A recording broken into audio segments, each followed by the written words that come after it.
Okay, so are you familiar with feedback loops? No, not at all. Okay, so feedback loop, they kind of mention it roughly in Atomic Habits. I reference that book a lot because it's definitely life changing.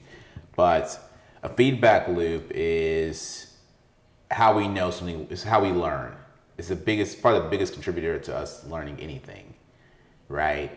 We know that if we eat, we feel satisfied. We know if we eat something that's bad, we feel sluggish. And so we aim for something that's healthier. We know that touching fire, our hand gets burnt, so we don't touch the fire again. And some feedback loops are so severe that we're just like, I'm not doing that ever again, right? And that'd be the fire example. In life, it's important to set, it's something I'm learning, it's important to set boundaries. And boundaries to me sounded like something that was just, something that goes unsaid, goes without saying, but it's not. And I think in life, and especially in life in general, but in this industry as well, it's important to stand your ground on certain things. And standing your ground does not mean being combative, people. That's the big thing I want to get across. Standing your ground does not mean being combative. Standing your ground just means not giving them a feedback loop to mistreatment, right? So let's say that you shoot a project with somebody and they promise you compensation, and you contractually have compensation, and you don't get paid for the shoot. If you work with them again prior to you receiving payment, that's a feedback loop that they can do that to you, and not only to you, they can do that to anybody else. And the best way to get corrective action the best way to get corrective action out of anybody is to not play into that feedback loop.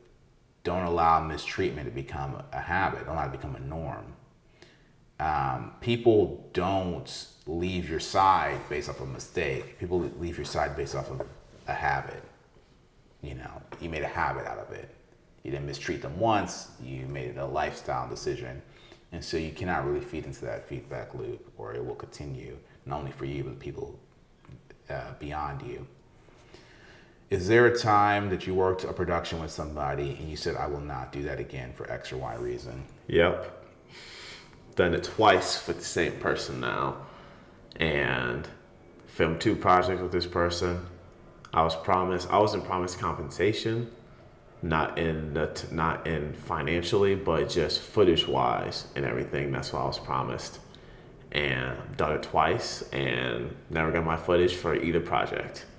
The first time it happened, I feel like I just wasted my time, and that person wasted a lot of money because the project never got finished. And, I thought, okay, he sacrificed more because this was like way back in the day. He sacrificed more because he actually sacrificed capital, but, capital can always be replenished. Time cannot be. So then when I did a short film for the same person, I was promised. And that one get completed, the second one, or no? I don't even know. Okay. But I never got footage from that one either. Okay. And that was that made me realize, never working with this person again. Yeah. Not professional. You may go out there and shoot a bunch of projects, but just not professional. You still have this person's back at home, my home. Mm-hmm. And it's just been very, very frustrating dealing with that process because I gave my all into both of these roles. I did everything I was supposed to do. I was promised footage. Mm-hmm. You know what I mean? I was promised it. Never received anything. And it's just like, I'm not saying what's the point because that was still a good experience to go through and everything. But it's just like, a part of me feels like I have nothing to show for it. I can't put it on my resume because I don't have footage from it. It's never finished, but right. And the reason why that feedback loop is important because I should have learned my lesson the first time with the first film when it didn't get finished. But instead, I decided, I'm gonna do the second one, and I think he was trying to make up for it too, but it wound up putting in a deeper hole.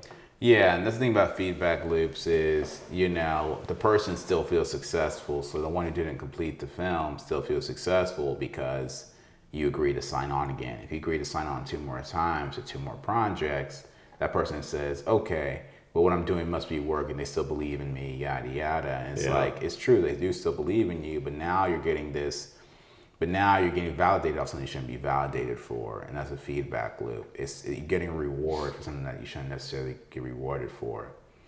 And the last thing you want to do is reward behavior that's a disservice to you. A lot of people have to deal with this when it comes to business relationships. A lot of people do this when it comes to personal relationships, right? If somebody owes you money or something like that, and they still give it back to you in a certain amount of time, they come ask you for another amount of money and another dollar amount, you're not entitled to give that to them, because that's telling them in their head that they're already dismissing the first amount they owe you or whatever, and that's a negative feedback loop. You're doing them a disservice. And so when it comes to this film industry, when it comes to personal life, just make sure that you're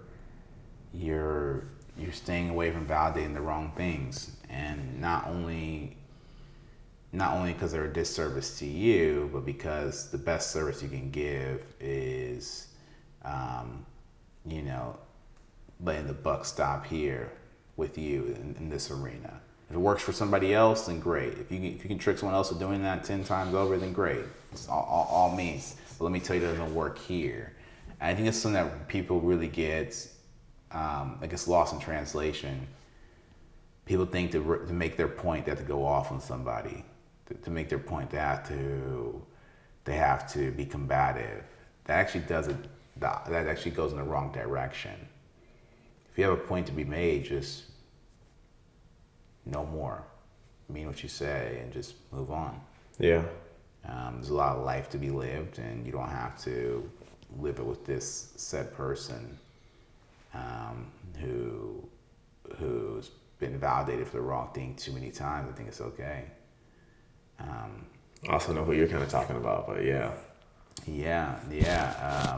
There's there's 7.8 billion people in the world, and we don't have to keep validating the ones who are going the wrong direction. There's no need for that. Right. And just call a spade. I do want to shoot projects in St. Louis, but there's probably only one filmmaker in St. Louis who I would probably work with.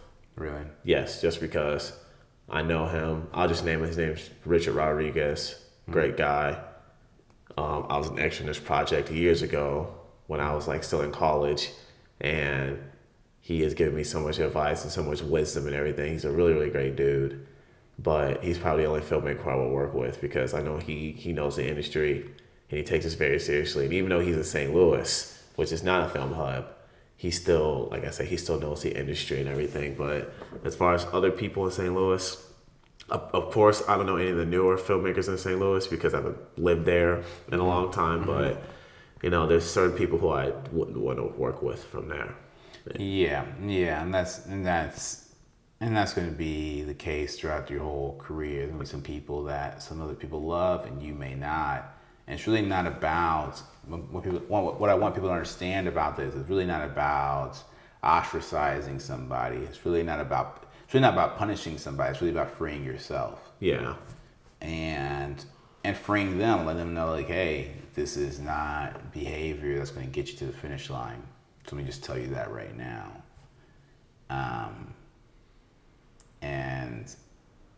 I think it's the biggest part about boundaries that people need to understand. The biggest part about boundaries is you don't want to validate the wrong thing.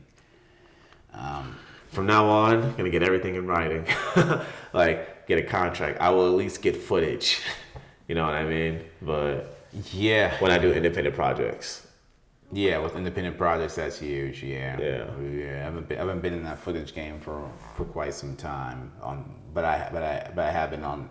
I've had delivered footage before several times, but on the receiving end, by the grace of God, I haven't had to deal with chasing somebody down to get footage. That can mean one or two things. It can mean the level of projects I'm doing now. Also can mean I need to get out there and do more projects, so it's only keep my footage, and so I need to get out there and do more. So